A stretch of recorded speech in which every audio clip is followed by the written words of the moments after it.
கனடாவுடைய new immigration பாலிசியால express entry and PNP மாதிரியான immigration ப்ராசஸோட ஸ்கோர்ஸ்லாம் ரொம்ப ரைஸ் பண்ணிக்கிட்டே போறாங்க. அண்ட் நிறைய இன்டர்நேஷனல் ஸ்டூடெண்ட் அவங்களுக்கு பிஆர் கிடைக்காம இந்தியாவுக்கும் ரிட்டர்ன் ஆயிட்டு இருக்காங்க. இந்த ஒரு சிச்சுவேஷன்ல நீங்க கனடாக்கு வரலாமா அப்படின்னு என்ன கேட்டீங்கன்னா, ஃபார் எக்ஸாம்பிள் நீங்க இருக்கிற கண்ட்ரியில இன்கேஸ் நீங்க இந்தியாவில் இருக்கீங்க, லாஸ்ட் ஒரு 5 இயர்ஸா உங்களுடைய சேலரி 50,000 அண்ட் அபோவ் ரைஸ் ஆகல. உங்களுக்கான ஆப்பர்ச்சுனிட்டிஸ் கனடால எப்படி இருக்குன்னு பாருங்க. Specially manufacturing, service industry and health care மாதிரியான செக்டர்ல நீங்க இந்தியாவில் ஒர்க் பண்ணிட்டு இருக்கீங்க அண்ட் உங்களுக்கான ஆப்பர்ச்சுனிட்டிஸ் கனடால இருக்கு அப்படின்னு தெரிஞ்சா ஐஎல்ஸ், எஜுகேஷன் அசஸ்மெண்ட் மாதிரியான விஷயங்களை ஸ்டார்ட் பண்ணுங்க.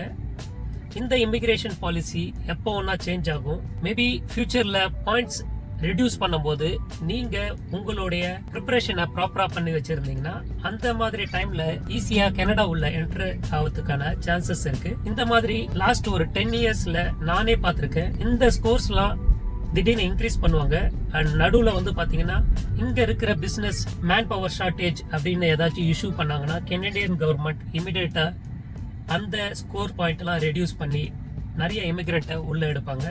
ஸோ தட் நீங்க கனடாக்கு வரீங்க அப்படின்னா உங்களுக்கான ஆப்பர்ச்சுனிட்டிஸ் ஃபர்ஸ்ட் கனடால எப்படி இருக்குன்றத மட்டும் ஃபுல்லா ரிசர்ச் பண்ணிட்டு அதுக்கப்புறம் மற்ற ப்ராசஸ் எல்லாத்தையும் ஸ்டார்ட் பண்ணுங்க. தேங்க்ஸ் ஃபார் வாட்சிங் திஸ் வீடியோ.